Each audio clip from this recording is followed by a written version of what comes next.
Hello, and welcome to another episode of Gossip Finance, where I am your host, Alacius Inger. And I'm Duncan Sandlin. Welcome, everybody. How's it going, Lacey?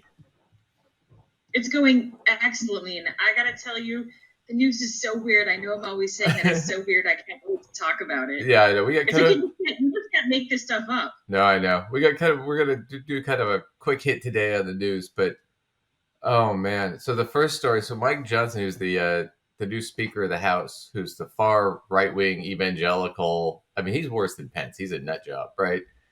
But how did that happen? But he's got kind of an interesting product he's pitching here. I wanted to show everybody. So we'll start with that. Oh, man. And this is David Packard's show. Mike Johnson has his own son. Hang on. All right. We'll start it there. Mike Johnson has his own son monitoring his usage of pornography. This is so insane. These people are so weird. And it might actually be a national security risk. Let me explain. Mike Johnson admits that he and his son monitor each other's porn intake. He has. Whoa! How do you even explain these things? Mike, so no, this is true. So, and I thought I was close with my mom, but I gotta say, we got nothing on them, man. Oh man. Woo. Yeah. So apparently he's got this program that he kind of pitches on his phone and his computer, where if you search for anything that might be pornographic or porn related, I mean, it's really sensitive. It could be anything that might trigger anything, right? Basically, it sends it to a friend that you search for this or watch this. So wait, it sends your search to the friend? Yes. So like if you're like, it's like your workout partner is there to make sure you stay on track. This is kind of right. So if you and I are accountability partners and you hop online and you decide to type into Google camel toe, I'm going to get search results for camel toe? Yeah, they're going to send you a blurred video of it, and then you can unblur the video and watch whatever I was watching. Okay, so is this a way of being accountable to each other, or is this some creepy way of sending porn to each other? Both. Because if it's going to literally send me whatever weird shit you want to watch, then I get to watch the same weird shit that you do if I decide I want to. Absolutely. That's what it is. So this is one of those father-son bonding, let's share porn with each other kinds of things? Is that what this is? Well, he's trying to say he uses it for accountability. I think it's more to monitor what his son is doing. But it's like, how would you like it if your parents could see whatever you looked up on your computer? All right, viewers, what do you think it is? Are they just using this to share porn with each other, or are they keeping each other accountable? I don't know. And is one actually any better than the other one? Because I'm thinking about it, like, do I want to, as a teenage kid, be the one responsible for keeping my parent from watching porn? And if my parent falls off the wagon, or whatever the hell you want to call it, and does search up some porn, am I the appropriate person to tell them? This is a really terrible idea anyway, to get an email with that porn in it? Well, and then what are you going to do with it? You're going to call them and say, I got your porn? I mean, so Dad, I got that weird bestiality thing you were searching. Right. Thumbs up, thumbs down, thumbs sideways. I don't know. What's he going to say to his dad about that? I don't know. We'll watch more of this because he explains this. He tries to explain it. It gets weird. It's stressing me out for everything. Johnson has what's called an accountability partner.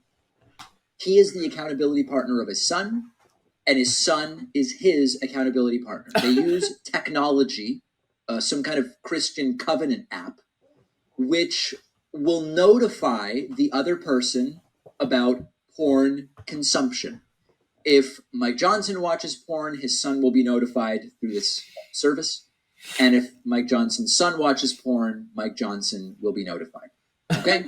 He talked about this at some event. I guess this was a couple years ago or something like that. Now, just as a reminder, this is a really weird dude. He's in what's called a covenant marriage, which exists in only a few states. It makes it harder to get a divorce. Louisiana is one of the states that offers that. He's in such a marriage. Wait, So what here kind he of is marriage? talking about. Oh, you've ever heard of this? So No, I missed the word. I didn't catch what he said. it's called a covenant marriage. It's a religious kind of.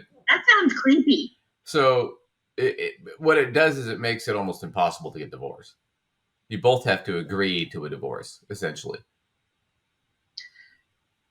And that's legal in particular states? Certain states will enforce that.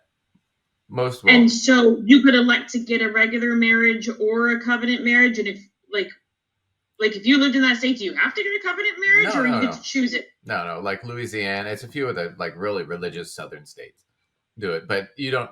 You have to choose it. You have to check that box, right? But oh hell no!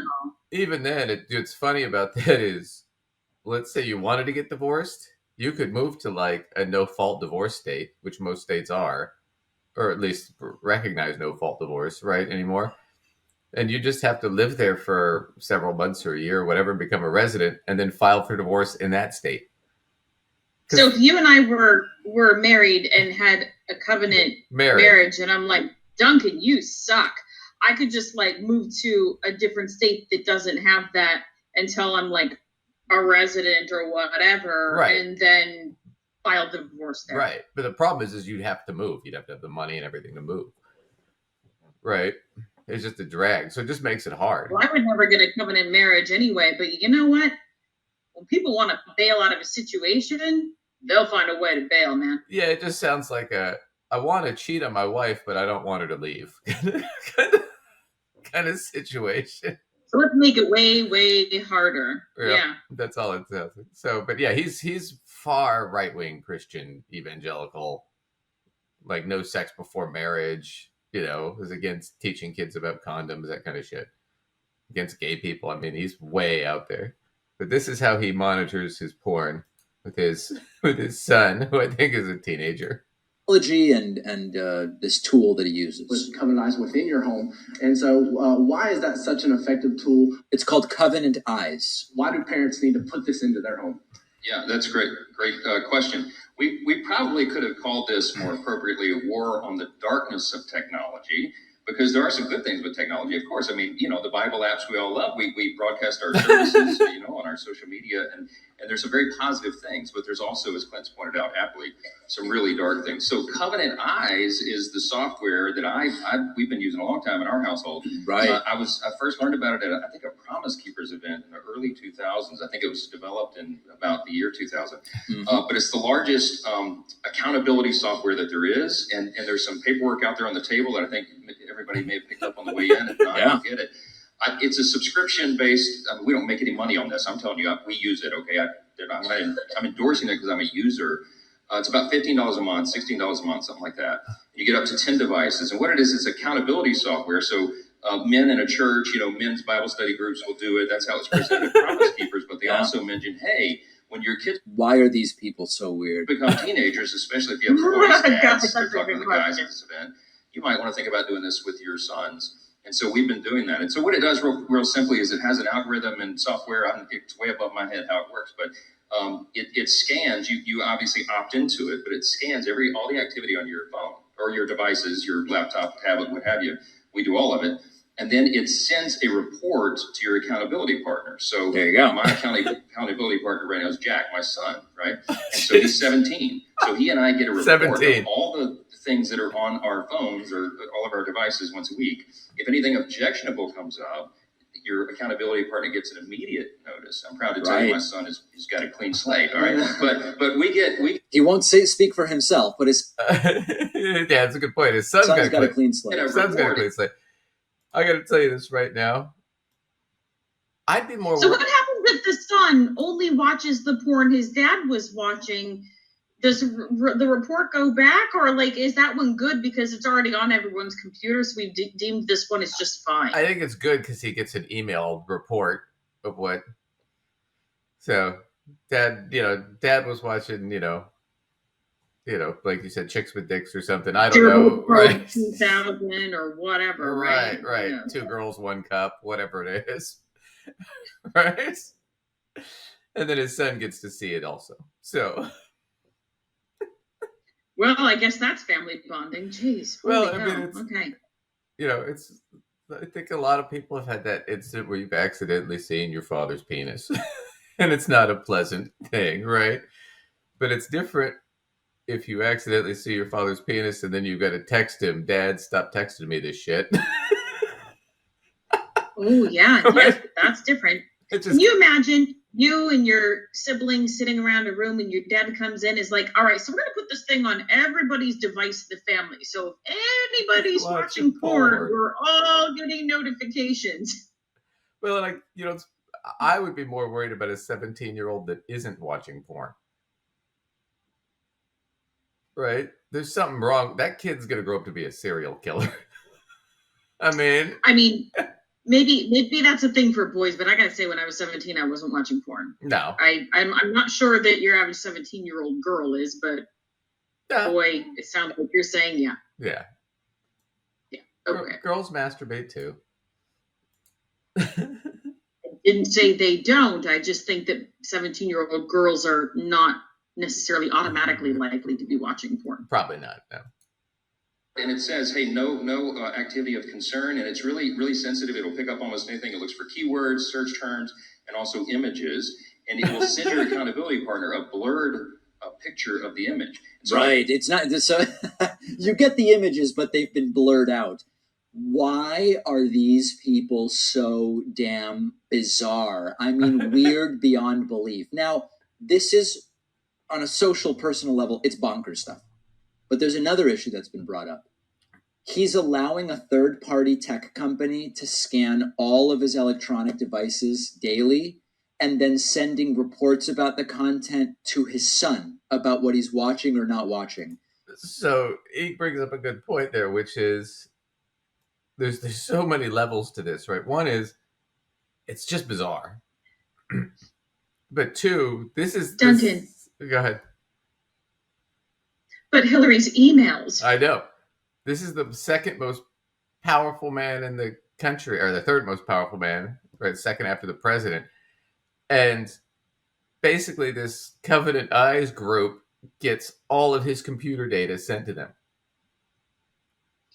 On his cell phone, on his computer, on his tablet. And the guy's the Speaker of the House.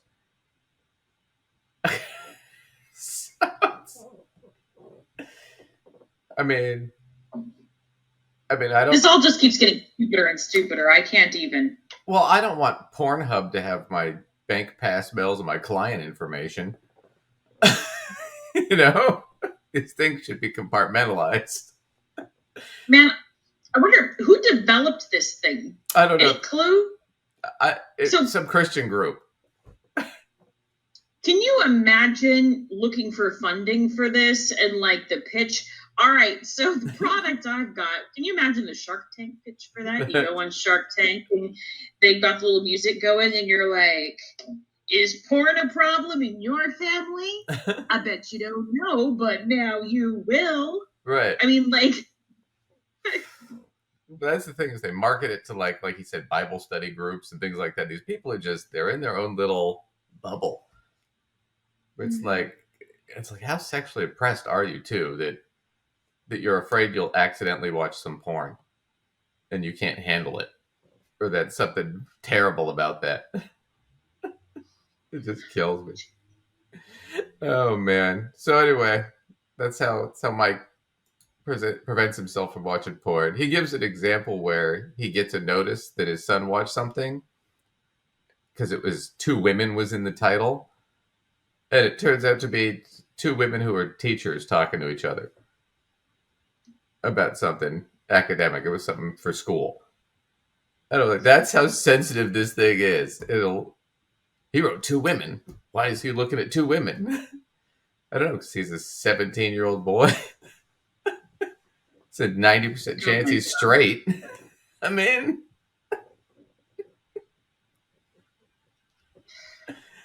Okay, well, that's the Speaker of the House. We keep making fun of him, but it's just the Well, more. America, this is a real thing. Yep, the more we learn about this guy, the crazier it is. Oh man. Anyway, we'll move on to Trump. So Trump testified yesterday in court in the New York But this hearing. was the New York one. Yeah, this is the business fraud one. There's so many cases. It's funny. I had to qualify. This is the New York one, right? We're talking the New York one. It's one of the 5 ongoing, or 4 or 5. Yeah, it's hard to keep track now. It's a lot to keep track. So he testified. Of course, he came out and said he won, and it was all successful. But a lot of people had very different views about that. Basically, he got on the stand. He kind of pissed off the judge. The judge had to sort of talk him down. And then I think after a while, the judge just kind of gave up and realized, there's no jury. I'm the trier of fact. I don't have to prevent the jury from hearing erroneous evidence. I can sit here. So he just let Trump go off and wear himself out at the end. So the whole thing was just kind of ridiculous. But here, we'll watch a little clip of this from kind of like a kid that's like kind of going a little crazy, or like, nah, just let that kid go nuts. In about an hour, they'll just calm themselves out. Right. He's not like that, right? He's not my kid. I can't really punish him. I could tell you if it were you or me pulling this shit in a courtroom, we'd have been detained and put in jail. If it were anybody else. But with Trump, he just kind of like, fuck it, whatever. I'm not dealing with it. But we'll watch a clip here at MSNBC. Oh, there we go. Donald Trump taking the stand. The former president called to testify in the New York civil fraud trial, testifying under oath for 5 hours. NBC News reporting his rage came out on the stand today, and that he seemed restless, love those while pictures. also losing his composure as he lashed out at the judge. Trump saying the judge, quote, called me a fraud and he didn't know anything about me. Well, to be clear, he did not call him a fraud, but that did not stop Donald Trump from being Donald Trump. He also said to the judge, quote, you believe this political hack back there? We're referring to Attorney General Letitia James, and that's unfortunate. NBC News detailing he was, quote, losing it on the witness stand. And when he finished his outburst, the AG's lawyer asked him, quote, done? To which Trump replied, done. The only thing that I wish in that moment that the Attorney General's attorney would have asked him was, are you finished or are you done? That would have just really made my night, but he didn't. Despite Trump's antics, he actually made some major admissions about the fraud allegations on the stand. That's what I want to get into. So, here's what happened. Last week, his 2 older sons, Don Jr. and Eric, testified. And they were basically running the company after he became president. Their testimony was, we didn't commit fraud. So the accusation, well, not even an accusation, the judge has already ruled that they did this, right? Is they would say that their properties were worth less when they were filing taxes, right? So they could pay less property tax. And then they'd say they were worth more when they were trying to get bank loans. Right? And so they had 2 sets of cooked books, essentially, at all times. And Trump would also lie to try and get on the Forbes list. Right? We joked about that last time, where he would literally tell people like, oh, yeah, I'm worth $3 billion. I really think I'm worth 6. And then they would take that as, okay, well, now we have to make it look like he's worth 6 on paper. We were talking about that last time. I think 3 and 6 are basically the same thing as what he tells Melania every night. But anyway, so Trump and Donald Trump Jr. and Eric Trump, their testimony was, we didn't know anything. The accountants did it. We just signed it. Well, that still makes you an idiot. Well, no. Even if that's true, which is probably not. Well, you do taxes and accounting. Do you tell them what they're worth, or do they tell you? Do they give you the financial information, or do you give them their financial information when you're filing taxes? Well, they don't tell me what they're worth because most of them don't really know how to totally calculate that. But they give me the documents, and I use what documents they give me to put it together in order to complete a return that's accurate. But it's only as accurate as the information a client gives you. Right. So that was the gag. Is it wasn't to that point, it doesn't make much sense. However, I mean, it seems possible that the kids aren't the ones who supplied the information and they did just sign off on crap. I mean, that in a big organization or whatever, that feels possible. But they were, and it's not a big organization. The Trump organization's like 10 people. This is not a big company. This is like 10 people, mostly lawyers that are basically just moving money around. It's not.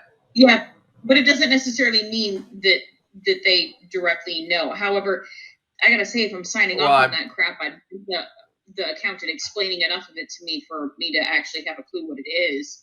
I mean, if you're not doing that, that's not too smart. Well, I'm telling you, based on the accountants, their testimonies, the CFO's testimony, Michael Cohen's testimony, and even Eric and Don Jr.'s testimony, they're the only ones who could have given that information. No. So they did know. So now they're potentially looking at criminal charges. Right? Then they're out of excuses if that's already, been established. But at least they had sort of a defense, kind of. It wasn't a good defense, and it's easily disproven, but it was a defense in the sense that they were just saying, well, we just trusted the accountants to do everything. When everybody knows that's not how it works. Right? Right. So that was their defense. Trump's defense was, yeah, I changed the numbers. I have the right to do that. He got up on the stand and admitted that he committed the fraud. Not that we needed that information, but let me, put this in different terms. Sure. If I had a client say to me, as they gave me documents to prepare their tax return, well, I changed these documents, but I can do that. Right.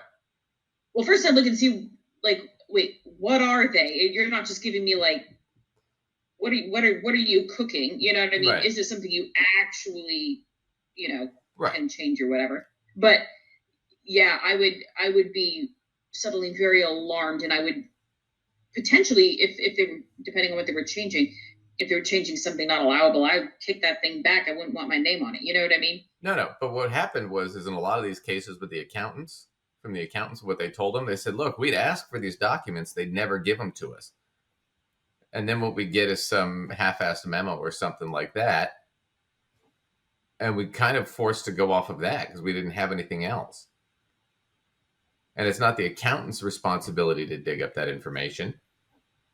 It's not the financial officer for the company, that would be his responsibility. But, I can tell you right now what I do, business consulting. It's not, if you tell me something that's not true and I don't know, how am I culpable? It's not my job to have to investigate everything my client says. Right? Otherwise, I'd never make any money. I'd be spending all my time trying to figure out if what they said was true instead of actually doing my job. That's the whole point here. The joke, though, is Trump got up there and admitted to cooking the books and said that he could, which he can't, and he knows he can't. And we know that he knows he can't because he never asked anybody to cook the books directly. He just implies it, right? Like a mob boss. That's been the whole testament. So he basically got up there and confessed because he couldn't keep his mouth shut. And he wasn't answering questions directly, but the DA just kind of let him go. Because wouldn't you after a while, if he's just confessing to shit? Not that they needed it. They've already won the case. The judge has already ruled. I just let him keep talking because he's just going to talk himself into a corner. Yeah, so the DAs didn't really object or much. The judge tried to get him under control.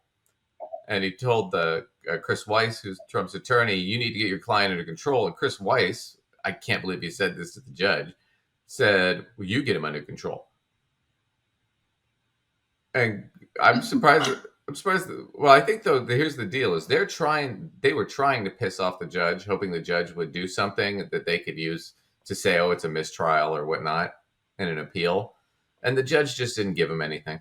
He just sort of let him take enough rope to hang themselves, and he just sort of sat back and let it Good for happen. him. Well, I mean, yeah, it was a smart move on his part. I can tell you right now, if we tried that shit in court, or anybody else tried that shit in court, we'd be dragged out of that room in handcuffs. But Right. Trump gets away with it. But no, so we'll watch a little bit more of this because it was just bad. It did not go well for Trump. He says it did, so his followers think he's doing great. But anybody who followed the news He was knows he gets asked by the screwed. lawyer from the AG's office if he ever thought, quote, the values were off in your statement of financial condition. Trump replied, quote, yes, on occasion, both high and low. Now, at one point, Donald Trump even agreed that the financial statements that were used to induce banks to lend money. See, and this is a point that's really important because it's key to the Attorney General's case against the former president and his organization. And earlier in the day, Donald Trump slamming the trial as he walked into court. Let's take a listen. Oh, whoops. Stupid commercial. 3, 2, 1. It's a very unfair situation. This is really election interference. That's all it is. This trial is ridiculous. It's very unfair. But in the meantime, the people of the country understand it. They see it, and they don't like it. They don't like it because it's political warfare, as you would call it, or political lawfare. Now, when reporters asked how the trial was going, Trump made a motion that was essentially zipping his lips. Attorney General James responding after Trump was excused for the stand for them today. So, yeah, political lawfare, that's not a thing, buddy. He just likes to make this shit up.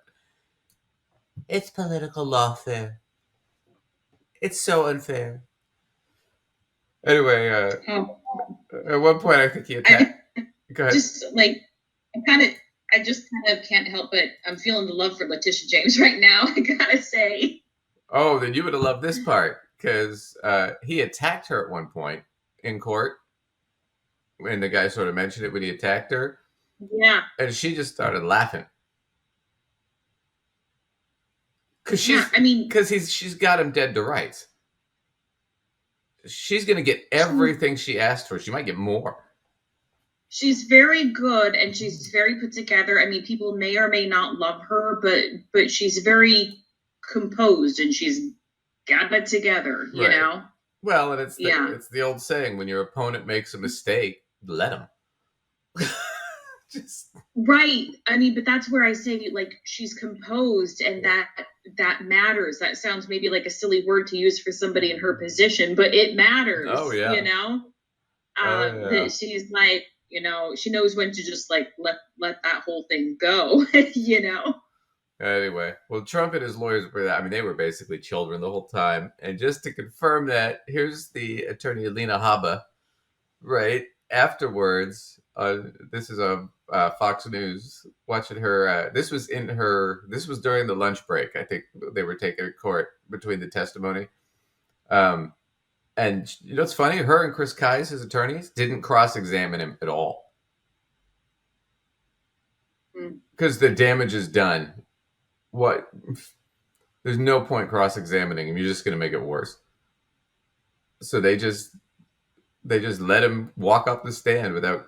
I mean, that's bad when your attorney doesn't cross-examine you and you're the person on trial. And because the only reason you get up on the stand is if A, you can prove that you're innocent, right? Or B, because you're losing the case so bad you've got nothing else to lose, which is what's going on here. But if you get up there and you testify because you're losing so bad you've got nothing else to lose, and your attorney just goes, yeah, no question, you're fucked. Your attorney knows you're fucked. But this is her outside the court, and she was crying and whining because at one point she got up while Trump was going off, and the judge was telling him, you know, Trump, you got to answer. It's a yes or no question. Answer the question, right? And she got up and said, well, he's testifying. You got to listen to what he says. And the judge said, no, he's here to answer questions, not to just go off for 30 minutes. If you... Right, like, this isn't like a one-man show, and this is a large monologue, and you're the audience, and it's your job just to sit and listen to the long-ass monologue. Like, that's not what this is, It's you not know? Like, I know theatrics is what he's used to, but that's not what this is, despite it looking a little like it sometimes. Well, it's not a rally. And we basically explain that to her. It's not a rally. He can't just get up there and say whatever he wants to say. He has to answer questions. He's like, but when he tells her, but when it's your turn to cross-examine, you can let him go off for 30 minutes. He can attack me. He can do whatever he wants. I don't care. But for right now, while the district attorney's asking him questions, he needs to answer the questions, which he still didn't do. But he confessed. So what else do you need? But this is Alina Habba bitching about the judge chastising her in court. Oh yeah, this is the one that didn't check a box. Yeah, somewhere else. They didn't check the box. Yep, she's such All an right, idiot. the president's team has stepped up to the microphone. They just walked outside of the courthouse. Let's step in here and listen. Volume on this. Coming from the judge who has already predetermined that my client committed fraud before we even walked into this courtroom. Now, I want to qualify that too. The judge did make a ruling before the hearing started that they were guilty of the fraud, the Trump organization, right? But the reason the judge did that is because Alina Habba and Chris Kai's, the defense, didn't offer a defense of that. There was no defense. Nobody said, no, they didn't commit fraud. It was all agreed upon. So the judge just said, well, then there's no point discussing whether or not they committed fraud because there's no defense. You didn't offer. Right. There's nobody saying that didn't happen. Right. You didn't offer a defense. So this whole thing with his attorneys is they're just putting on a show for Trump. They've lost. He's screwed. They're just trying to make it look like they're doing something at this point. But do you think Trump knows? Do you think he knows, or is he like got his head up his own rear so much that he actually can't even tell? Well, I can't tell if I think he knows or doesn't. I think he's certainly worried about it. Otherwise, he wouldn't have been there for this whole trial. He didn't have to be there, right, for the whole thing. But I think he's really worried about it. And I don't know that he knows. I think he does to a degree. And I think to a degree he wants to believe his own bullshit. Right? It's like, I think like, for example, I know I'm not a great actor and I'm not going to probably ever win a Tony in my lifetime. But I like to believe that it's possible. Right? That's kind of the difference, right? I mean, that's where I think he's at. But listen to her. She's just such a like a 13-year-old in middle school about this shit. I'm not here to hear what he has to say. Then why exactly am I being paid as an attorney, and why exactly are taxpayer dollars being used in this courtroom? That's a good question. Why are you being paid as an attorney? I don't know that she's even been paid or will get paid. Because she looks like all the other women in his life. Like, doesn't she looks like his wife. She looks like his kids. Like, oh, she has almost no trial experience, no court experience, which is she's shown in this case. She has no idea what she's doing. And what she's doing is she's bitching about the judge saying, no, he has to answer the DA's questions. Well, no, he should be able to say whatever he wants. Otherwise, what's the point? It's like, that's not the point of a trial. I don't know what fly-by-night law school you went to, babe, but... University of Phoenix, she got it online. Yeah, there you go. Because Miss James wants to stand right here like she did this morning and call my client a liar. Call the company fraudulent and make a name for herself. She never did that, by the way. She said this morning that the numbers don't lie and they won't lie in this case. Well, Miss James, I have a message for you. The numbers didn't lie when you ran for governor, and that's why you dropped out. And the numbers don't lie when President Trump runs for office in 2024. And those numbers are loud and clear. This country is falling apart. And that's a wait till Trump becomes president and then you're going to get yours, bitch. That's what that is. This is such a fucking whiny teenager thing. if we don't stop corruption in courtrooms where attorneys are gagged, where So attorneys this are is not turned allowed to into like say what they a political speech Yeah. instead of a what- commentary about what's happening in the courtroom. Right. So this is with the the press. this is the game that's being played, right? On the one hand, you have what actually occurred. Trump admitted to it. He fucked himself. He's screwed. He is not winning this case.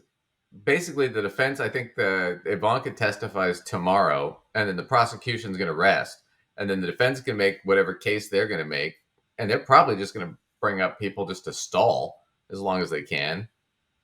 But they're not going to be able to stall for more than a couple weeks. And then basically they're going to rest their case, and the judge, I bet you, I mean, any judge at this point he's probably made his mind up already. He's probably written his judgment already. He's just waiting for some more this or that. He'll add some stuff in later, but he's probably got this thing sitting on his computer ready to print and ready to go. I mean, any judge worth half their salt would already have this done. He's screwed. Everybody knows it. But we still got to play to the camera on the TV because he's running for president. That's what this is. That's why this Fox is playing this whole thing. We're watching it on Fox because they're playing to Trump's base, who thinks that he's winning, thinks that he's the victim, thinks that he's being attacked. And she's placating to that shit.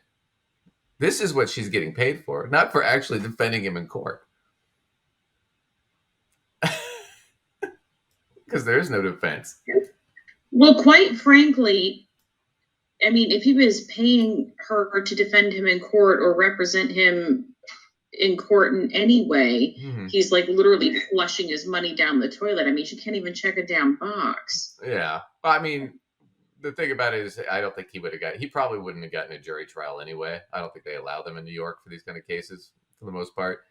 But that was her excuse, is he wouldn't have gotten a jury trial anyway. And it's like, yeah, but you still didn't ask. So you can't say for sure, right? Because you're an idiot. Closed mouths don't get fed, right? Right. Like, yeah. Anyway, what's God, I just rarely got her law degree from a Cracker Jack box. Literally, yeah. I just want to get to one more line that she has here in a minute. It's just fucking. They need to say to protect their clients' interests. It doesn't matter what your politics are.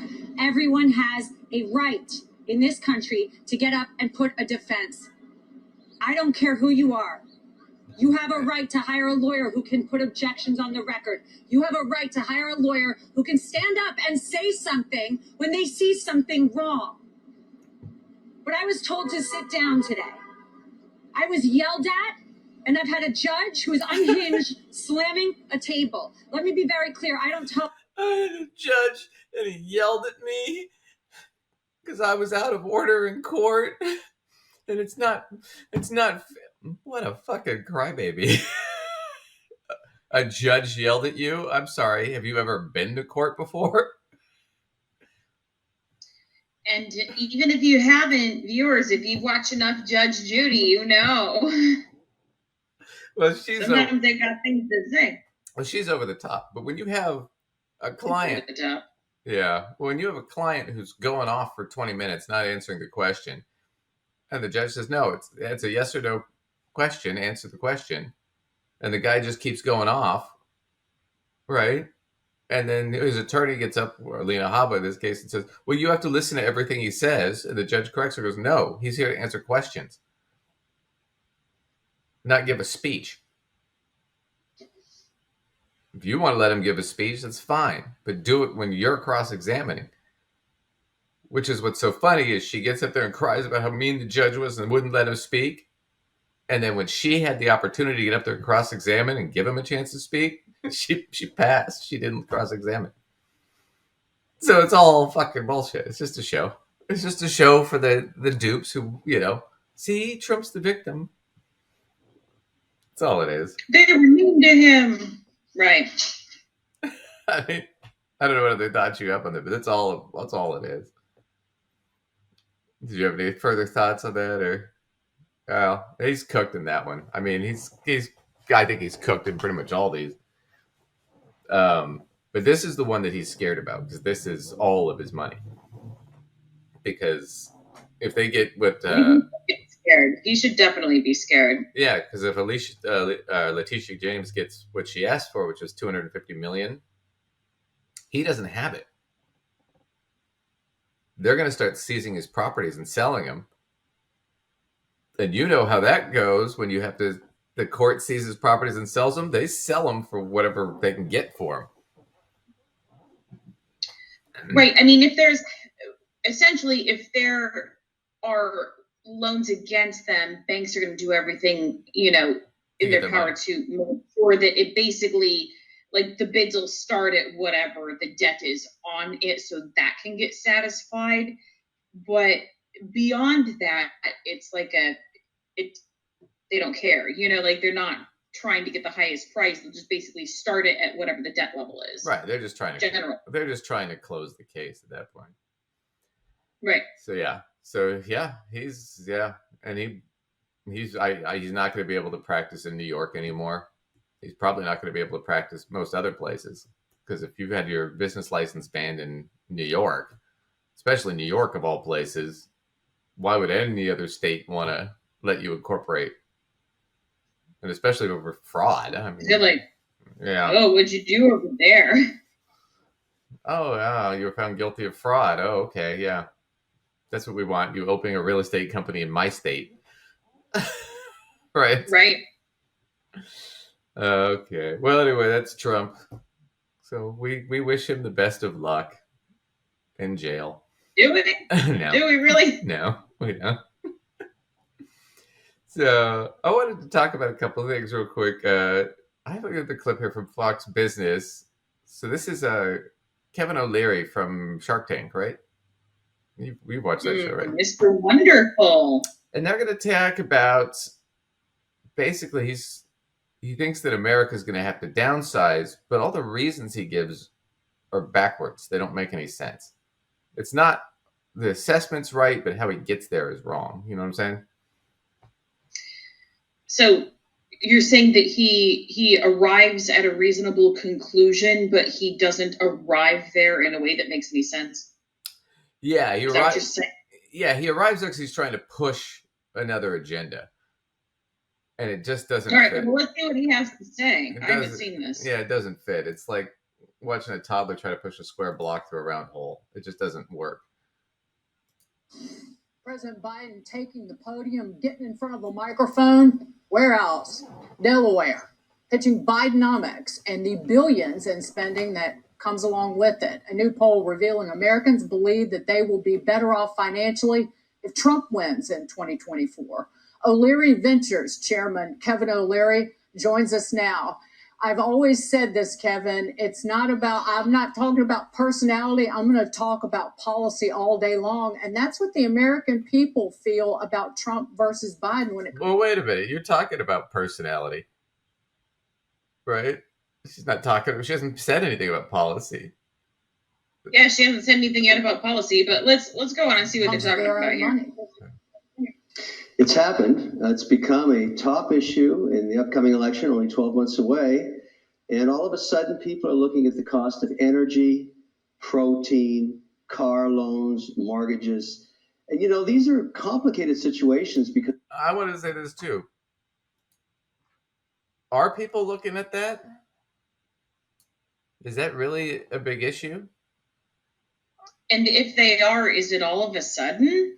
Right. And here's the thing is, so let me just throw this chart out here. So he's talking about people are squeezed is basically the point they're trying to get to here. Right. Because of the cost of everything. And look, yeah, inflation was high and prices were up and still are up. Right. But this is what inflation has done. You see that okay? Mm-hmm. I mean, inflation is down. Right. It's up from last month a little bit, but it's at 3.7% from where it was before 9. Right. Right. And it was all climbing under right here is when Trump left office.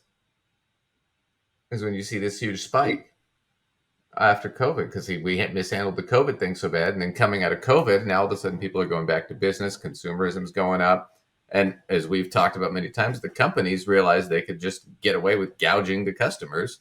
So they just started charging all these inflated prices, which is what caused most of that inflation was companies just got greedy, which is what they do. Right.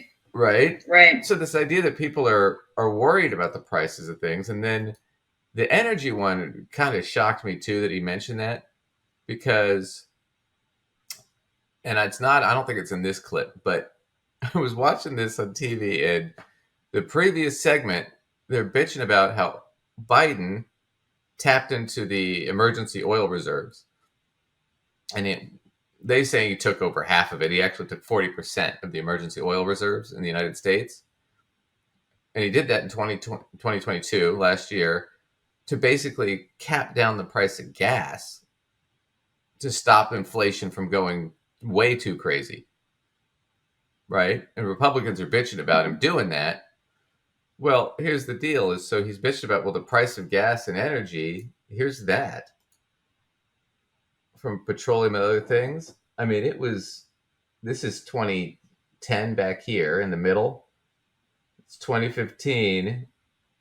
And then it was down for a long time, right? And then it spiked up after COVID. And this is when Biden tapped the reserves and brought it down back to sort of more normal kind of levels. Right. Right. At least roughly kind of where it was back then. Right. I mean, it's still higher than it was, 20 years ago, but you'd expect that. Right. But the inflation isn't that bad on it. And this is where he capped it right here by tapping those reserves. So in one breath on Fox News, they're like, he's an asshole for tapping the reserves to get oil prices down and gas prices down. And then on the other hand, gas prices are out of control and it's his fault. It's like, well, which is it? Right? That's why I love Kevin O'Leary. He's talking about everybody's worried about gas prices. Have you been reading that? I haven't seen that. And I haven't seen the Wall Street Journal or Bloomberg or anything where people are worried about gas prices. No, that's not something. I mean, maybe in general, because maybe they kind of always are. Like the people who always are probably still are. But yeah, I haven't been seeing anything like new about it or that suddenly, because he used the word suddenly, which makes it seem like they're down. There's this like quick change or something that's making people worried, which I've not seen. Yeah. Well, at the peak there, they were at almost $5 a gallon nationwide on average. Now it's down to $3.60. So I don't know that people are like freaking out about this, but he seems to think so. But that's kind of where he's going, is that they're blaming it all on Biden, but they don't.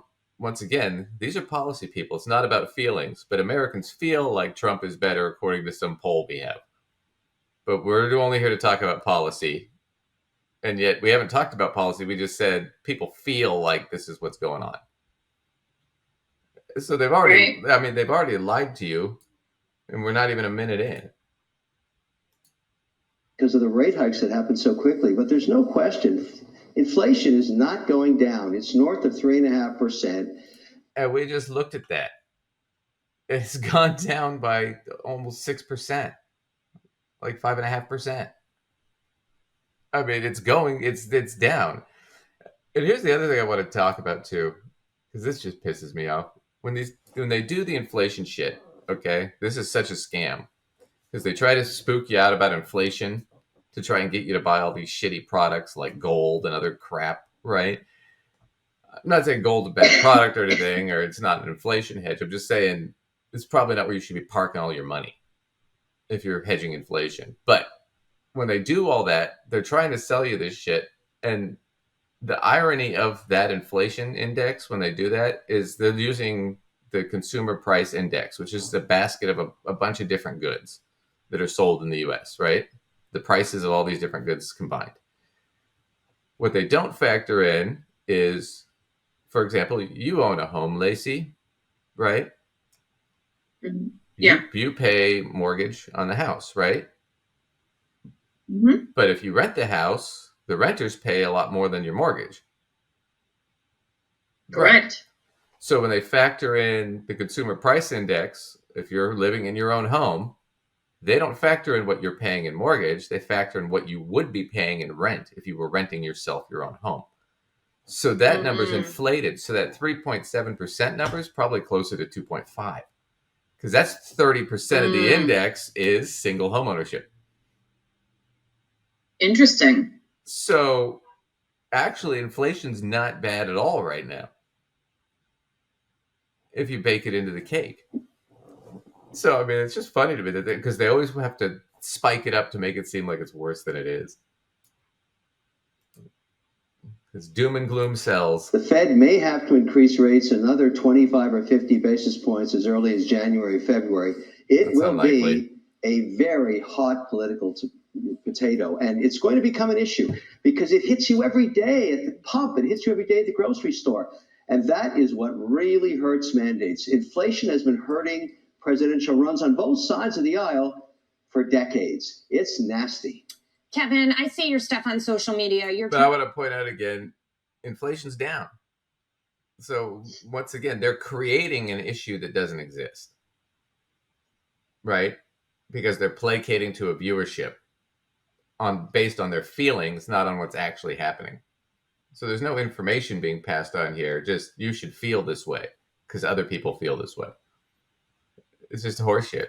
Trying to guide young people to be successful. One of your greatest tips is save money. But because of everything that we're seeing under this administration, not only are people not saving, their debt is skyrocketing as well. As a nation, we're at the highest debt that we've ever seen. So having said that, to me, I look at this as sort of an erosion of the American dream. You've got a generation of... It is, but she's not telling you the whole truth.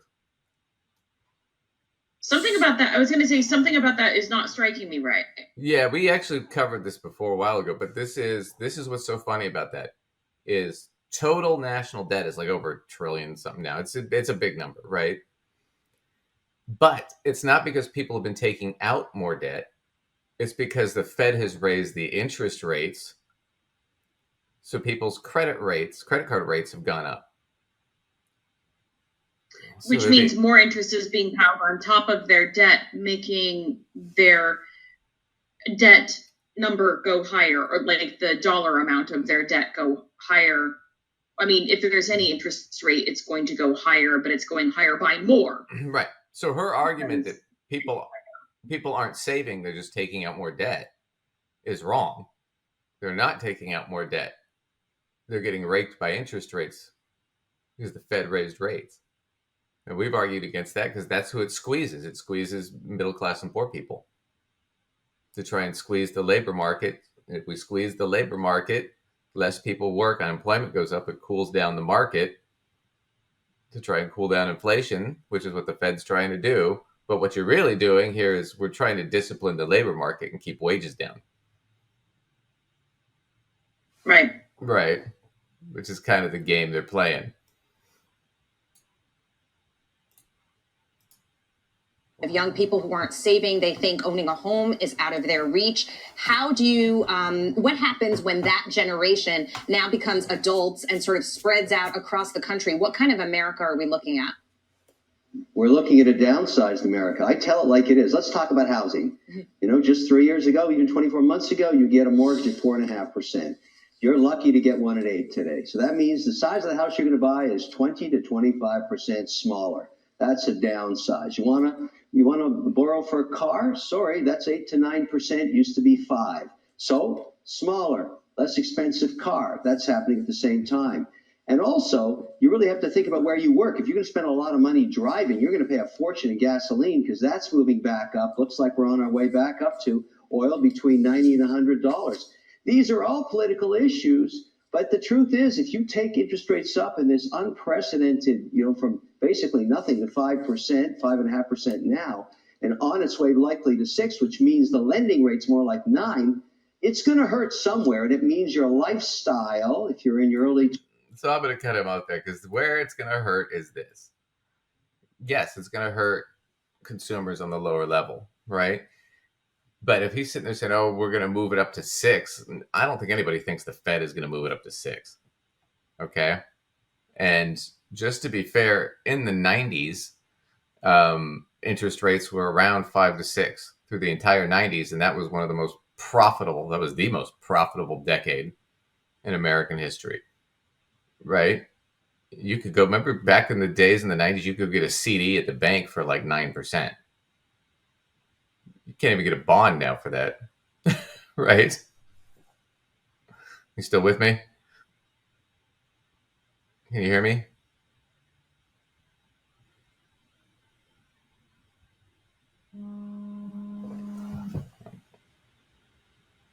Oh.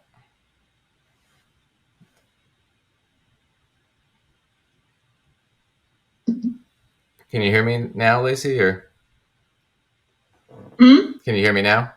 Okay. Yeah. Yeah, it just froze. Are you there? Yeah, I'm here. Okay. So we'll just pick up from here. 3, 2, 1.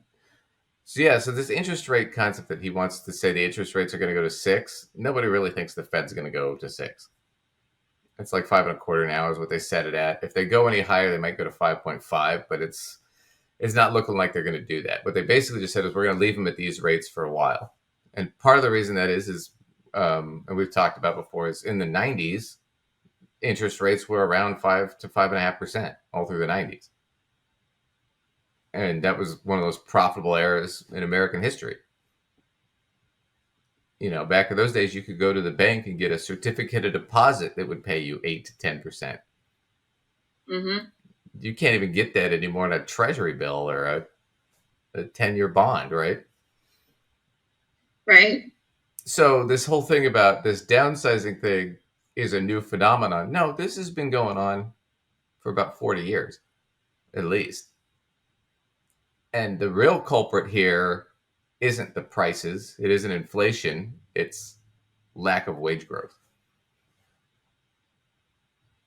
You know, and the big issue, I would say, and the thing that he missed, is that rental prices and home prices have gone up.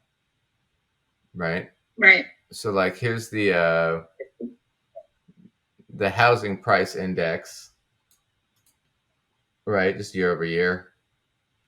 And I mean, you're talking back in 2022, about this time, 2022, it was around 9% was the annual increase in the average house, right?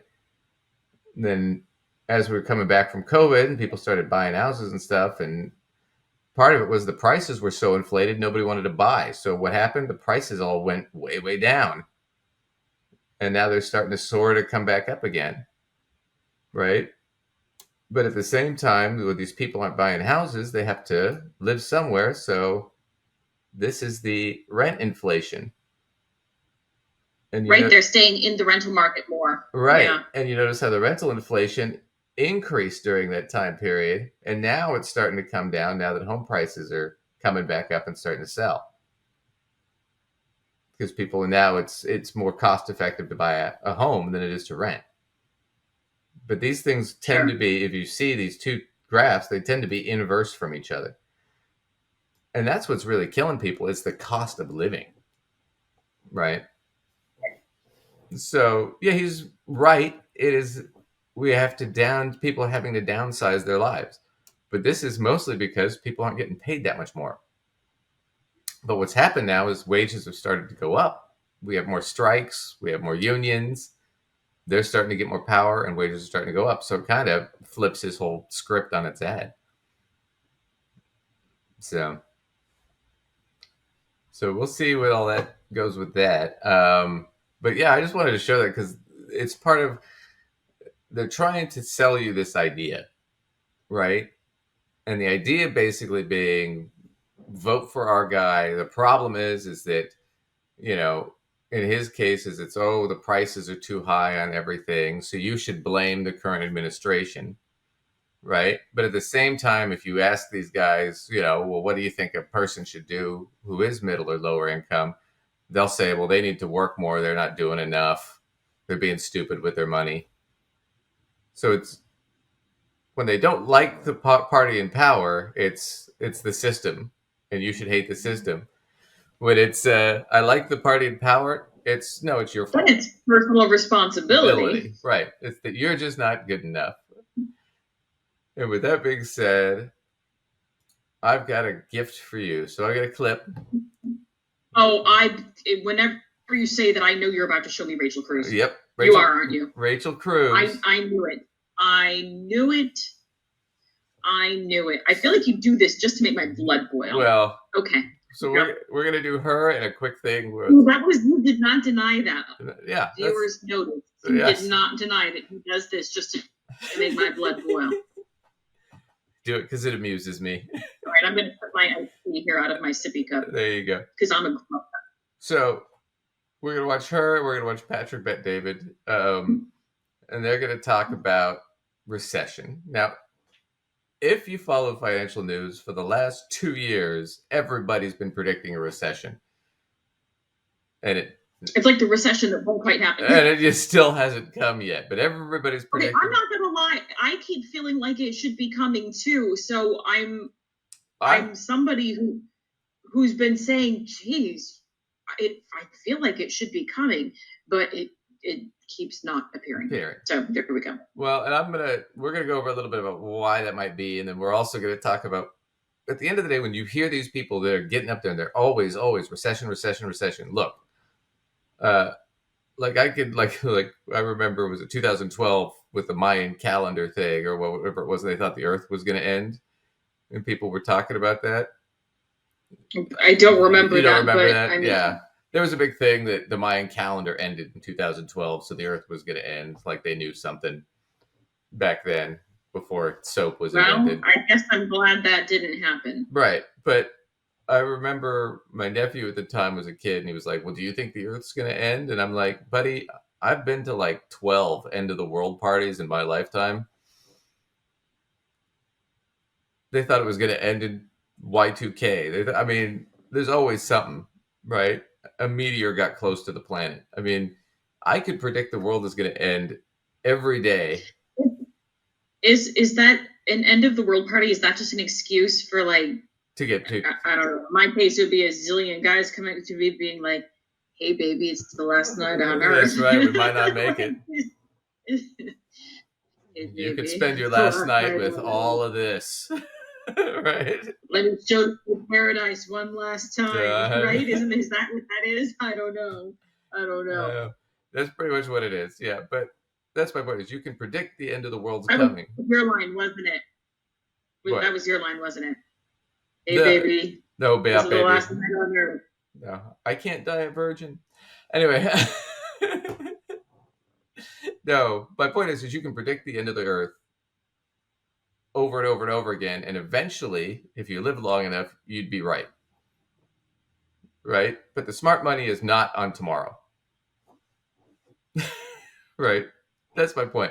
You can predict a recession over and over and over again. Eventually, you'll be right. But the smart money is not on right away. And the fact is the smart money is not on a depression where it's like a lasting recession. Most recessions are pretty short. I mean, most of them are like 3 years or under. Like it's between like months up to 3 years, right? Like yeah, I can't think of one that's lasted more than a few years. Yeah, unless I'm missing something. Yeah, most are under a year. Big ones are like 3. Right. Like the Great. I mean, the Great Recession, you could argue, but most economists will say that was about 6 months. But that was a lasting recovery. So I would say you could argue 4 or 5 years. The recovery was slow. So you could argue. But even the ones with the slow recovery, like I'm pressed to try to think of something that even that has, really lasted more than a few years. And a few years is like a long one, you know. Well, anyway, we're going to watch Rachel Cruz explain a recession. And she's not wrong, but she kind of fucks it up. And But she gives us the basics, which is kind of what I liked about it. So we're going to watch this. She just doesn't understand it. This is like the kid reading the book report, and you can tell they plagiarized it.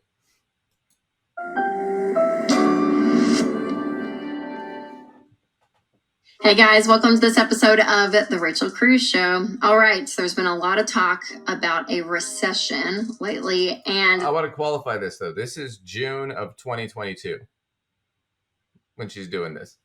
So this is last year. It's over a year ago. Something that a lot of people are really worried about. So the question is, should we be afraid? What is? I mean, there's a lot of reasons why people are freaking out. So high prices on gas and groceries. We have inflation. We have global unrest around the world. There's a lot of things going on, but what are the actual signs of a recession? So we're going to talk about those signs in just a few minutes. But first and foremost, what is a recession? So a recession is what happens when there's a slowdown in the economic activity, and there are at least two. Okay, so this is the high school definition, is 2 quarters of negative GDP growth, so it's 6 months. Most economists, a few months is enough for them to say it's a recession. It depends on what there's a lot more factors. This is just sort of you're in high school, that's close enough.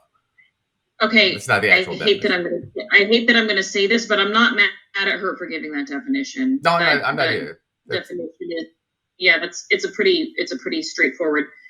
You don't want to make it really complicated for, just the general population, because that gets really confusing. Well, not for their audience.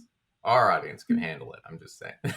Their audience, you gotta keep it. I feel like you just did an "our audience is better than your audience" moment. It did. Which I'll always vote in favor of our audience, but that was actually pretty funny. Our audience is doing long division. Her audience is still doing the ABCs. So we're gonna go through the ABCs with Rachel. 2 quarters in a row, so 6 months of negative GDP, gross domestic product. We'll go back to econ in high school. Growth rates. Okay, so the GDP is down for 2 quarters, which is again around 6-8 months. So the GDP represents the market value of goods and services produced during a certain period of time. And again, goods and services is everything from hair products to wallets to dental care, everything. So a negative GDP basically means that there are less things being made and sold. That's not the only factor that leads to recession, though, but that's not entirely true about GDP in recession, but okay. But she said negative GDP growth means there's less things being sold, not necessarily being made, but being sold. There's negative profit. High view of what is a recession and what leads to a recession. So here are some warning signs, again, that a recession is on the rise. That there is an inverted yield curve. So what the heck is that? Why don't you explain this to me like I'm 5? That it has to do with the bond market. So it's kind of complicated, so we're not going to go into all the details, except that according to the Federal Reserve Bank of San Francisco, an inverted yield curve has predicted every recession since 1955. Fascinating. So that's okay. So, God. Inverted yield curve, Rachel Lacey. We're not going into it because it's so complicated. I know it, but I'm not going into it because it's too complicated. I love Rachel. It is kind of funny to bring it up on your list and then be like, but we're not going to talk about that. We're not going to talk about it. Why are you bringing this up if it's... Duncan, I just want you to know I have a secret. Go for it. We're not going to talk about it, though. Okay. I don't, it's too complicated. So, it's too complicated. All right.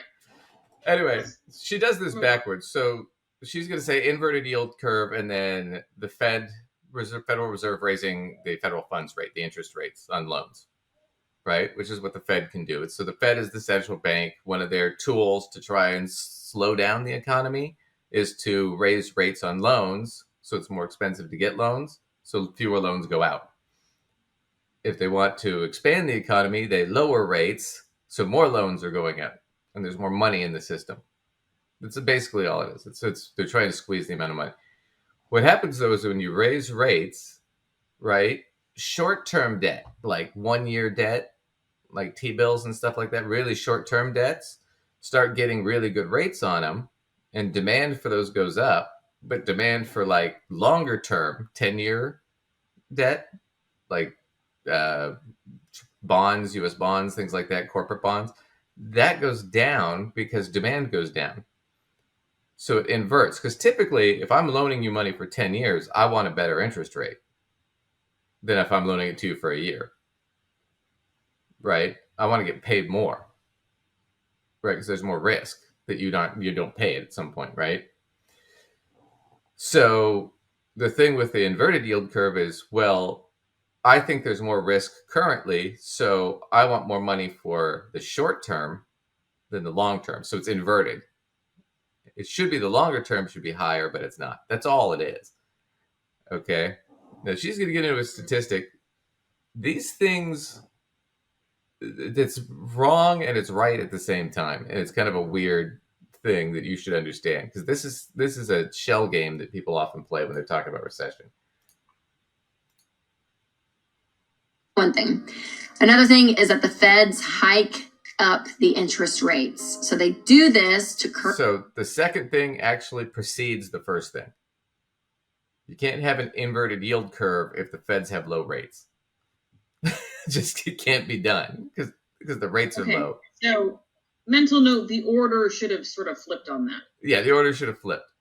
The other thing, I think she points it out. She will point it out maybe. If she doesn't, I'll point it out in a second. But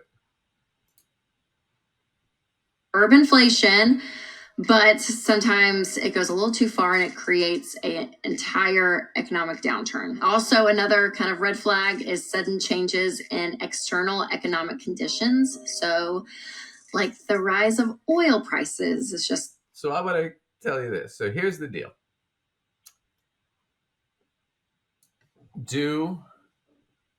So the Fed raising rates is what will cause an inverted yield curve, right? Because the short-term rates have gone up. When that happens, which, happens, we've been in that for about a year now of an inverted yield curve because the Fed has raised rates, right? So short-term debt is really, really great interest, and longer-term debt is cheaper than it used to be. Not cheaper for us, cheaper for the person issuing. So that's one of those things where people will say this, and it's not wrong. Every recession we've ever had has been preceded by an inverted yield curve. Here's where you got to be careful. Let me ask you a question. Yeah.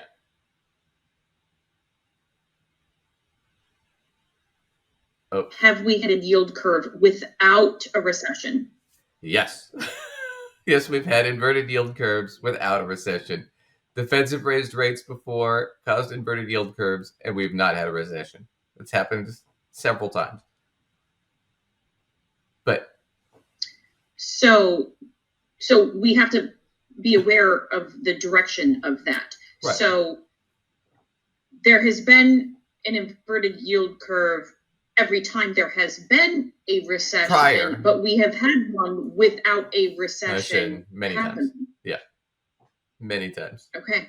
So that's my point is it an indicator of a potential recession? Sure. Is it a really reliable indicator? Probably not. Now, and here's the other side of that coin. Indicator, maybe direct predictor, not necessarily. No. Right. Right. Right. But here's the other catch. When they say that the inverted yield curve has preceded it, it precedes it by anywhere between 3 months to a couple of years.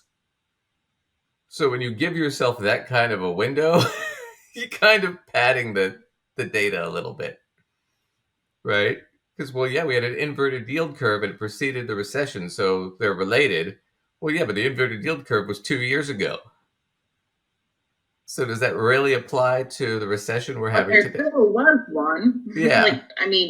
Yeah, I guess so. The things she did list, and I think this is probably the most accurate, is some unforeseen event causes a recession. Like, well, she said oil prices. Well, it's not actually oil prices. You think about what happened in the late 70s under Carter when we had that big recession, right?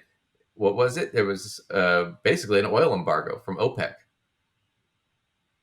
and conflict in the Middle East. shot up oil prices, which drastically shot up inflation, which caused the Fed to raise rates, which caused an inflated yield curve, which, then later we had a massive recession. Then under Reagan, it was oil again. Under Bush Sr. in the 90s, oil again when Saddam invaded Kuwait, right? And then we went to war with them. Why? Because gas was hard to get. Prices went up. Then, of course, all through the 90s, under Clinton, no recession.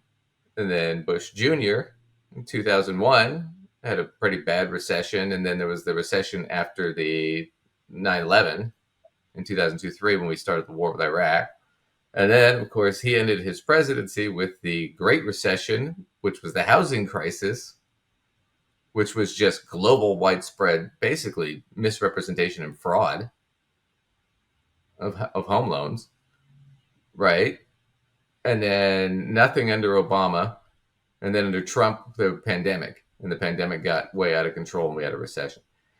So there's a couple factors here that I think are interesting. One is, in our lifetimes, we've never had a depression or a recession under a Democratic president. Just since you and I have been breathing. On top of that fact, what are they always preceded by? Some catastrophic event like a pandemic or a war that causes an oil shortage or a housing crisis where you have widespread. So maybe the real indicators are a catastrophic event, Republican in office. Yeah, it could be. See, I can make the same argument just on the concern there. So it's kind of interesting when she's pointing it out, but I want to get to this next because this is the real kicker here, is when they do this, it always comes down to one thing. So why is she pushing this whole thing about a recession? An example. So where are we as a country? Let's review. So number one, is there an inverted yield curve? Has that happened? Yes. We actually saw another inverted yield curve in March of 2022. Have the feds hiked up the interest rates? Yes. And as I'm recording this video, the central bank just raised interest rates by 0.5 percentage point after already raising them 0.25 point in March. So they are raising interest rates. How about sudden changes in external economic conditions? I think we can all say yes. We've all felt that. The skyrocketing prices of gas and other things. I mean, So by her theory here, all three things we can check off our list, we should be in a recession, right? We should be heading towards a recession. But I would remind you, this video was filmed 17 months ago. And you know what hasn't happened in the last 17 months? No recession yet. But what all this comes down to in the end is she's doing all this, and we'll see if she gets to it right away. She's kind of taking a while for me here. I wanted to get to the point. We're seeing that. Where's the part Plus where the GDP. What was that? Where's the part where she offers us Financial Peace University? That's what we're coming to. It was negative last quarter in a recession. So I know that's a lot of information, and you're probably thinking, "Oh my gosh, it's okay," because I don't want you just going underground and hiding in a bunker and collecting canned goods. Even though the conspiracy theorists in me would probably be doing that, but listen, we're okay. I don't want you to stress out because here's the deal: we have had recessions before, okay? And we've had bad things happen in our economy. But listen, we are here, okay? We are okay. And I just want you to educate yourself because I don't want you making bad decisions on fear, okay? Again, we can look back and be a little bit of pain and you're going to feel it. Yes. But you can actually do something about it now. You can start taking control of your money. And now she pitches her books.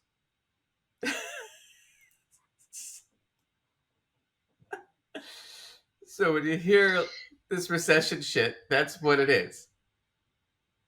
Right? When economists... Sales pitch.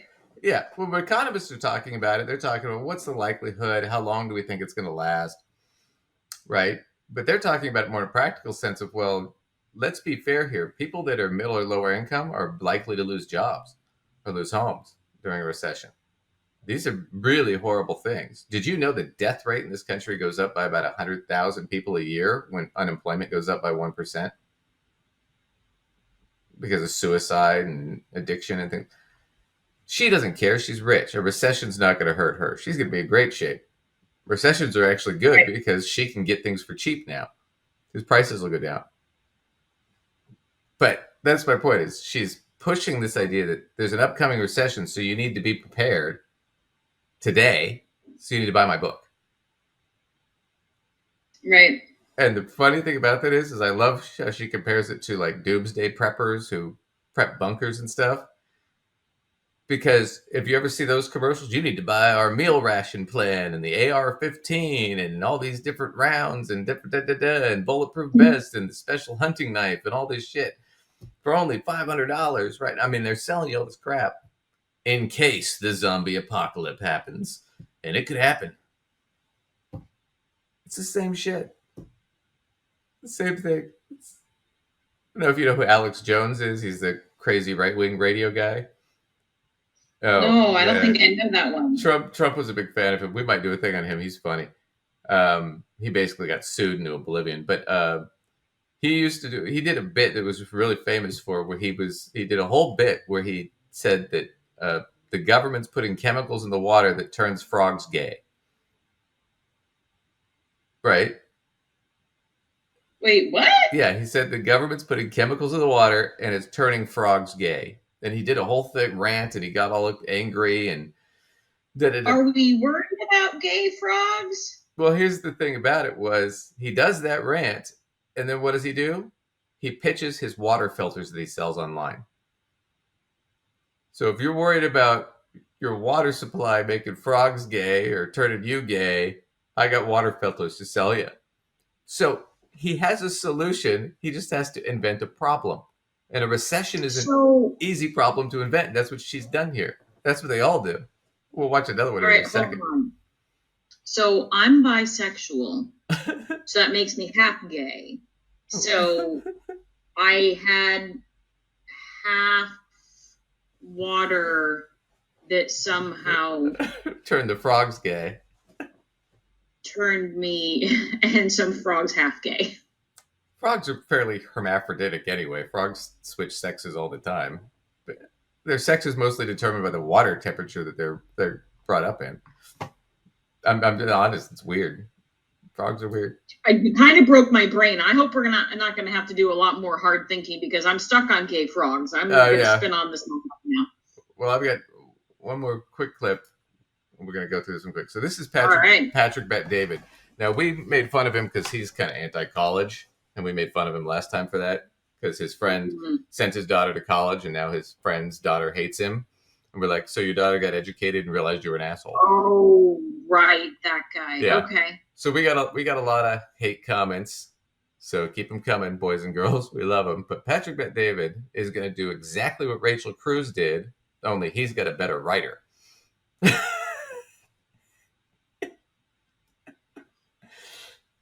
But it's the same bullshit. Watch this.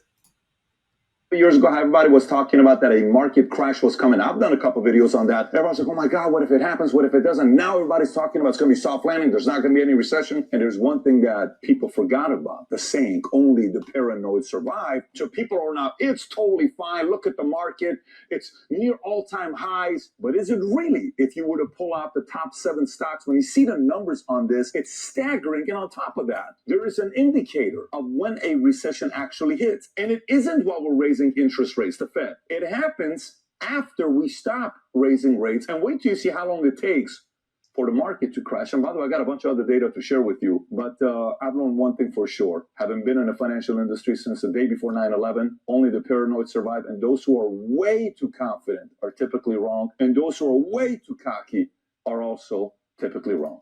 Which is why you shouldn't listen to him, boys and girls, because he is way too confident that there's a market crash coming.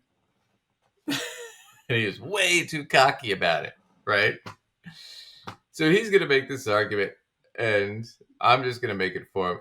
For those of you who haven't seen, I'll actually do this whole video at some point, but he's going to make this argument about the Fed, right? Raising interest rates. And it's kind of funny because if you go back, this is actually just a M1 chart. This is just money being pumped into the Fed. And this is one of his arguments. So this is basically this is the economy excluding like savings, right? Just money being pumped in. And so here's a lot of the COVID relief stuff, right? Came in here where this big spike happens. But these gray bars are recessions, right? And what we'll do is, I'll pull this out.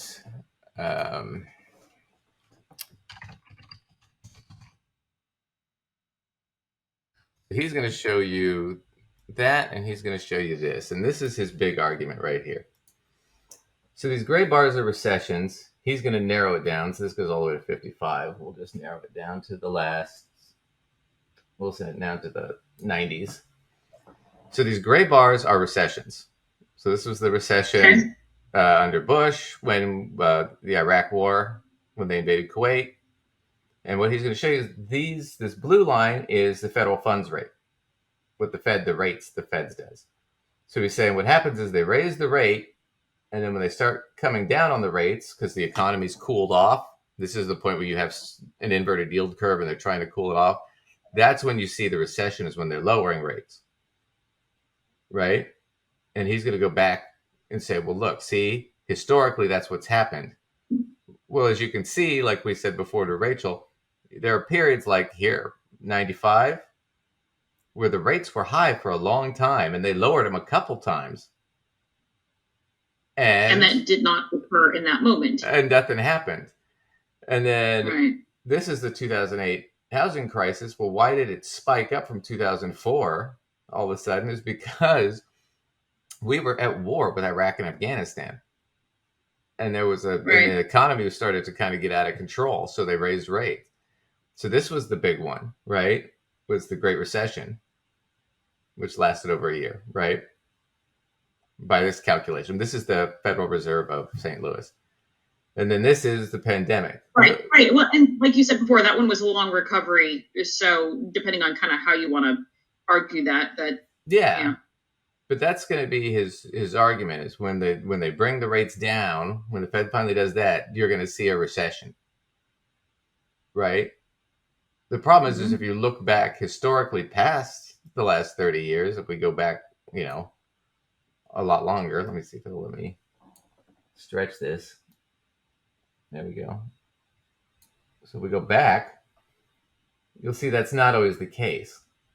There are times when we have raised and dropped rates, raised and dropped rates, raised and dropped rates, raised and dropped rates, where nothing's happened. Right? And that's what the Fed usually calls a soft landing. It's basically, we cooled the economy, but we didn't have a recession. So it's not necessarily an indicator of a recession, but that's his argument, is that this is an indicator that there's a recession coming, right? And I'm going to skip that whole argument because he's going to go into this long-winded nonsense. And I'm going to skip right to where he ends the argument, where he ends the first part of the argument right here. Because what do you think happens in the middle of this long rant about you need to be prepared for a recession and a market crash? Well, certainly he's going to have the answer of how to save the day, and I'm pretty sure it's a sales pitch of some sort. Well, maybe it is. Let's see. Let's see what his solution is.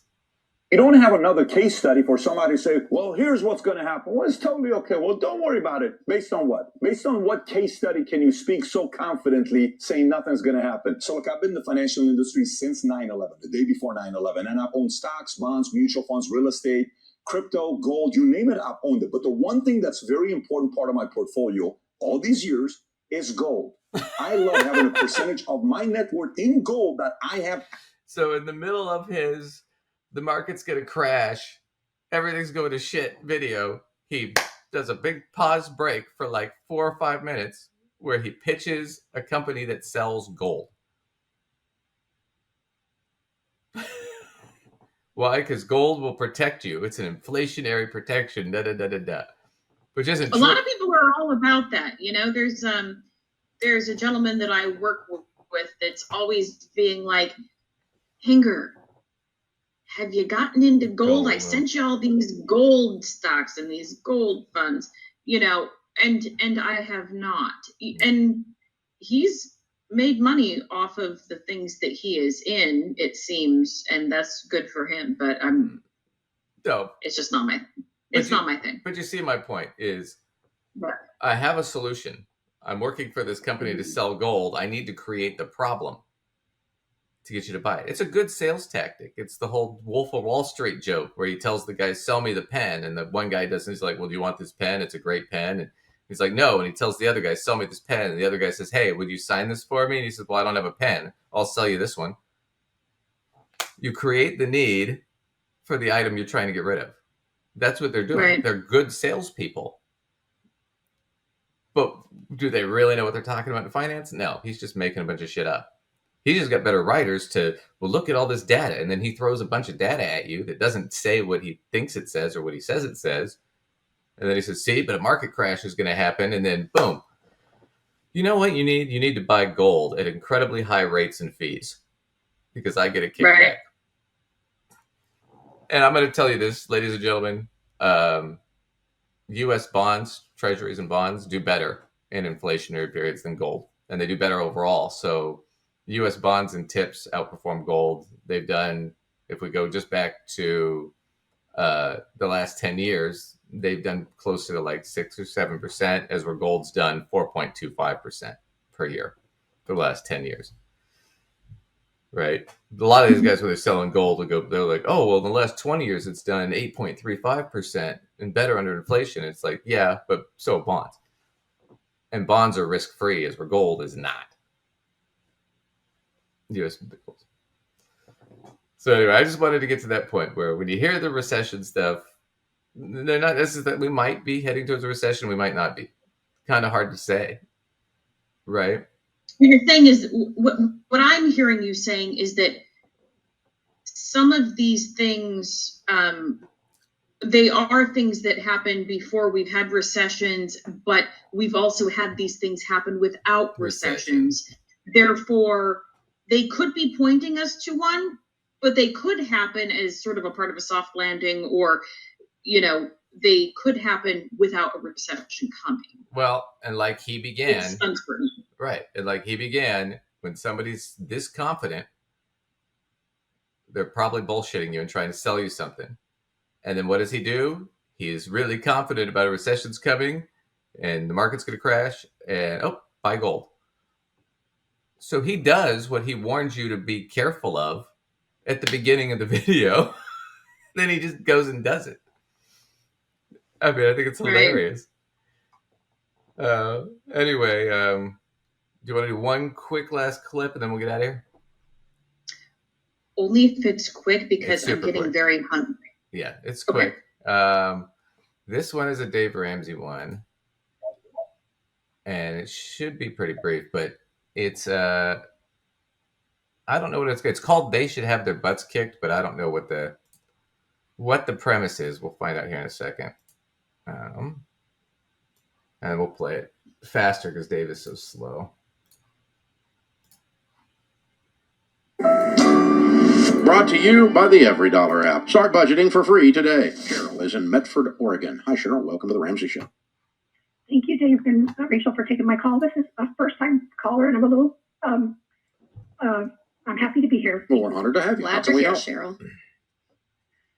Big breath. So I have a question. I'm in my late 60s, and I'm married happily to my husband. We have 5 adult children. I've been listening for about a year. And what's changed in my situation is my mom passed away about 5 months ago. Sorry. And thank you. It's been, she was sick for a while, so, you know, it still was hard. But the situation is she left. We grew up on a piece of property there, and she's been there since about 1958.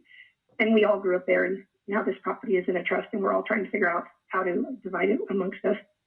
And it's just been really volatile. Not that I haven't contributed to it, because I'm, you know, a woman, but I just want to do and honor the Lord and just, you know, honor my sister and my brother. But it's difficult because they've all put a lot of money into the ranch, and my mother has it in the estate that she wants it divided amongst us. And we've kind of been an outsider because we've branched in other places. And now we're here now, and we're just trying to figure out our So role in that. what is the trust asking people to do, and what is it they don't want to do? So that's a good question. But so you caught all that? Yep. So there's a ranch and a trust. She's got 2 other siblings, I think she said, and they're trying to discuss how to split it. I guess the trust says to split it evenly, but I guess her brother and sister have put money into the ranch. And so now they're trying to figure out. Okay, I guess I don't feel like we've gotten to her question yet, and No. I'm going to be on his team for the question he asked, because that is information that I guess I was wanting to know too. Like, what does everybody want? Where is the resistance? What is somebody wanting that's different from the even split? And is there something else the trust says that there's pushback, or is it literally just saying divide this thing equally? What this is going to come down to is, look, either they all can come to some sort of arbitration or agreement or whatever on how to split this, and they're all going to agree to it and sign off on it, or one of them is going to hold out, or one or more of them is going to hold out, in which case it's just going to get split evenly because that's what the trust says. Right. I mean, that's really all that's going to happen here. So, all right, well, let's find out what she answers to this, because I guess I'm not totally understanding where there's a conflict yet. Well, there's a conflict about who gets how much, I think, is what the... I mean, it kind of that we divide it equally amongst ourselves. Yeah. How is that I mean, fair they can if they put complain money about into it and you it, get... but What was that?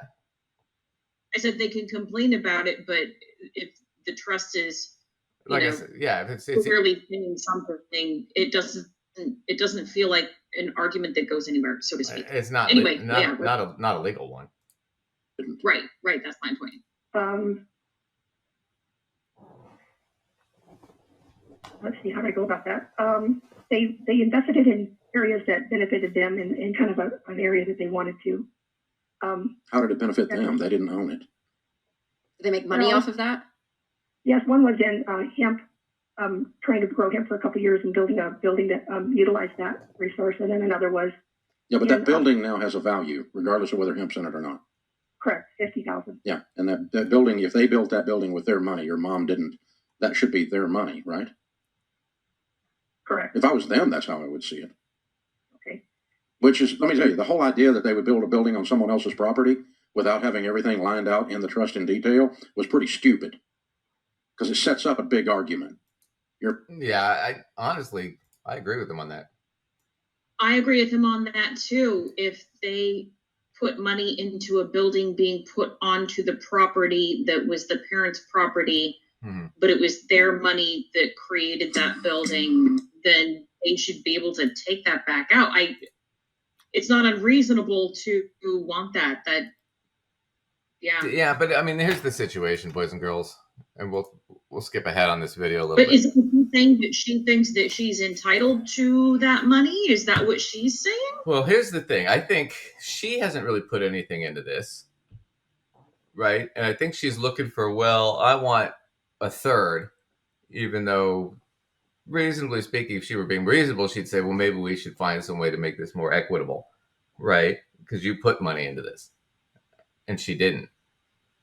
The other thing I would say is, okay, so you and me and Grogu here, right, are all on a trust to inherit the property, right? And the property, the trust says we each get a third of the property, or the value of the property, which means we're going to have to sell the property probably, right? Because if you split land up into thirds, what if your piece of land is better than mine? You're always going to get into a fight about that on a legal sense.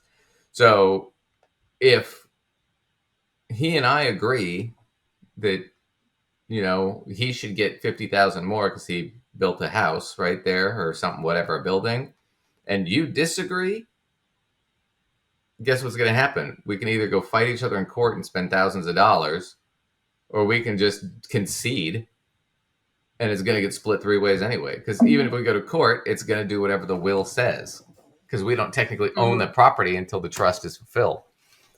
So this whole thing is kind of like, I mean, I'm sure he's going to rant and rave at her. That's why I'm skipping ahead here. But essentially, it's like, yeah, I mean, if it's not settled in the will, it's not settled. But let's see what he says, because I think he skips, at this point, I think he starts talking about wills. What it says, at least. So let's see if we get to that. Whoops. And we did this. Doing this stuff is how people end up not speaking to each other generationally. You end up with the Hatfields and the McCoys. And so, yeah, it's just dumb. But anyway, that's water under the bridge. But let's say that you said, all right, we're going to take the buildings off. Now we run an appraisal. Then you get your buildings back. So you got your buildings back, and then I get my third of what's left. I would agree to doing that, and no $150,000 that is exchanged for the free rent. If you all agree to that, then little brother, the trustee, can go along with that. Otherwise, he has to execute the trust. Yeah. He does not have a choice. All right, guys.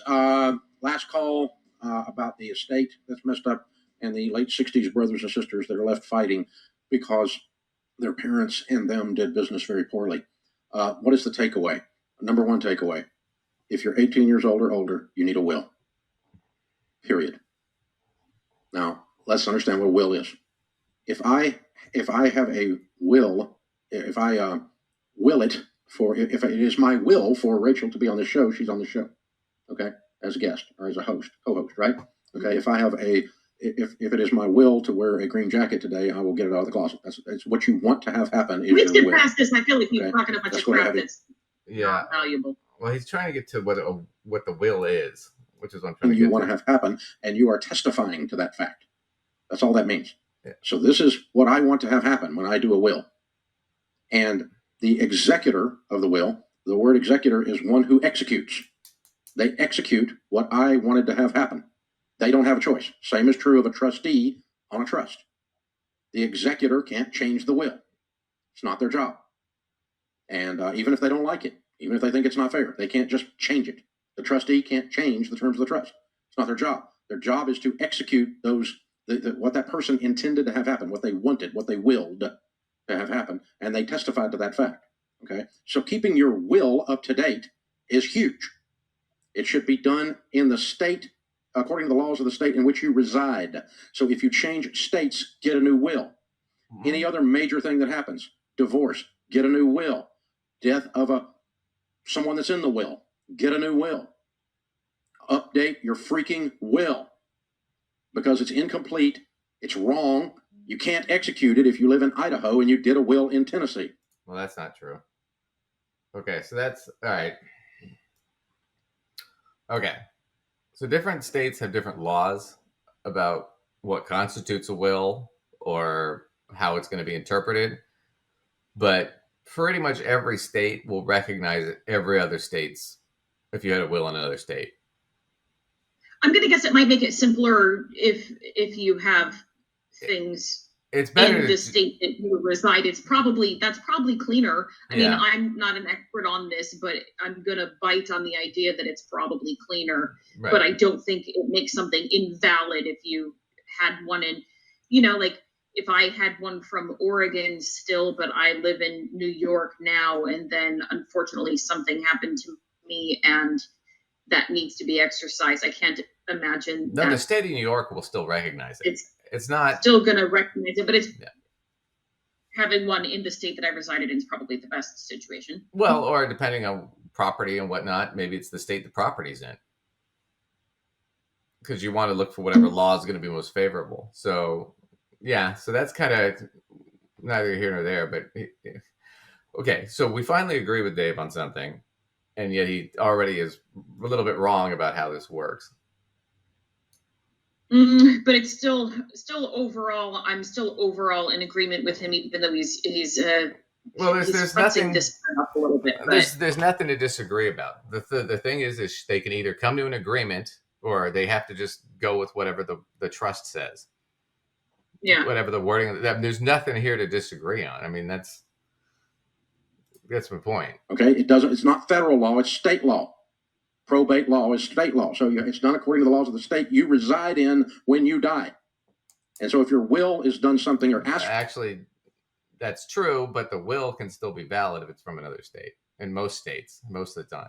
For something to be done that the laws of that state you're residing in don't allow and you haven't updated it, you're screwed up the whole thing.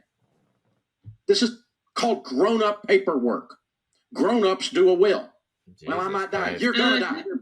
It does not increase your probability. I feel like this part of this tirade is unnecessary.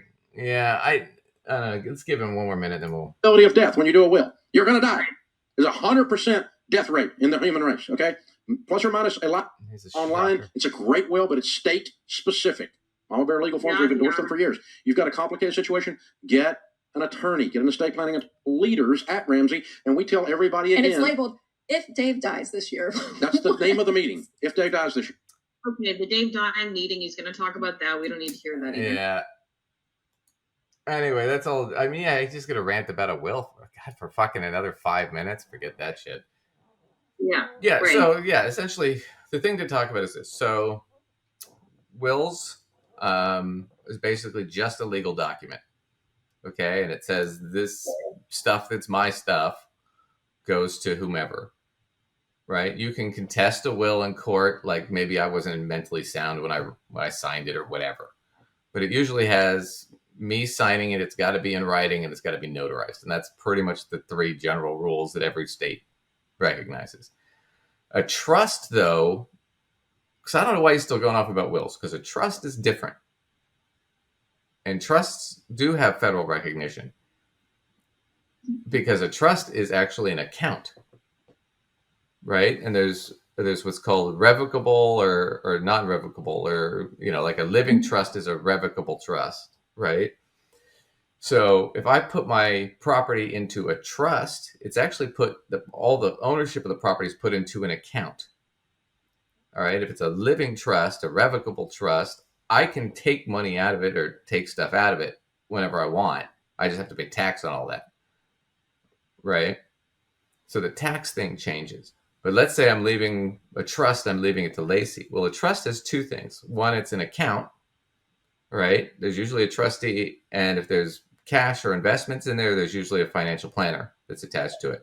And the financial planner manages the money, but he can't move money in or out of the account. He can just manage the money and pay the taxes.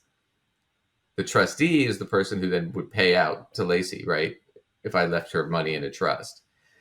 So I can put whatever I want attached to that trust. I can put that Lacey has to ride a bike to work every day, and she has to show proof of that before the trustee can give her any money. I can add all kinds of crazy shit into a trust. Like if I have a kid that's like, well, my one son's kind of a screw up and I'm afraid he's going to blow all the money, I can set up the trust and no, you only pay him if he's either in school or has a job. And then he can get his monthly check from the trust. So trusts can you can do a lot of things with the trust. You can put life insurance in a trust. I mean, it's right. You can put a bunch of conditions on things too. Yeah. Yeah. You can put all kinds of stuff. So this is a different situation because with the trust, right, was probably the smarter move, but she probably put the house into the trust, right? Taxes are probably so she get a tax deduction, right? Because she can put that in as it's like a pre-deduction for basically inheritance. So she probably did that for a huge tax deduction, assuming I'm just going to give it to my kids anyway. But if the trust says we're splitting it 3 ways, that's a harder case to make in court unless everybody signs off on it. On a will, we can contest, well, wait a minute, though, I put extra money or I took care of mom for the last 10 years and spent all this money. I can contest that with Lacey if we were both recipients of a will. In a trust, no, the trustee is just going to issue it. And the court's probably just going to back whatever the trustee does. So these are different things. So even when he's right, he talks about the wrong fucking thing. I don't know what to say with this guy. Because he's going off on wills and we're talking about a trust. So. Right. Always fun with Dave, man. Don't know what to tell you. Well, do you have any thoughts about that?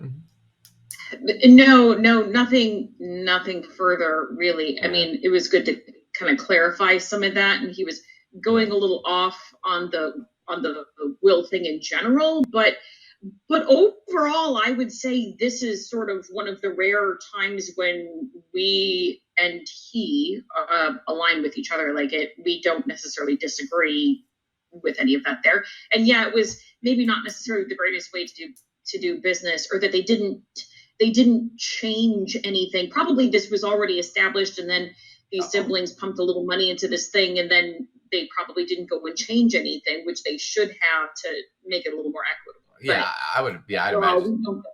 If mom's That's probably how it went. Yeah, if she's like her mother's had that ranch since 1958, my guess is this trust is 20 or 30 years old and just never got updated. It never got updated after the pumping in of money. And that's why everybody's arguing about it now. Oh well, I mean it's going to be either the word of the trust or if they can all come to some sort of mutual agreement. And from what it sounded like she didn't want to give up any portion of that, even though she hadn't put any money into it. And I think that's what she was looking for. Was some sort of answer from Dave about, well, no, that's your money. Right. I have to say, I'm pleased that she didn't get it. Yeah. Well, I bet her brothers and sisters fight her on it, but anyway. Cool. Well, everywhere, that's pretty much the show. So where can everybody catch you, Lacey? All right. So as always, if you want to see articles written by me, information about courses or workshops that I do, you can go to mysensewithsense.com. If you have questions about any of those things, or if you want to send us some clips, if you find a clip where you think we might agree with Dave, I would love for you to send it to us because it happened today, more or less anyway. Generally.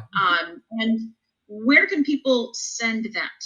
Yeah, you can send it to our email at gossipfinancead@outlook.com. Also, if you're scared, senseless that there's a recession, you can always send us money for no reason.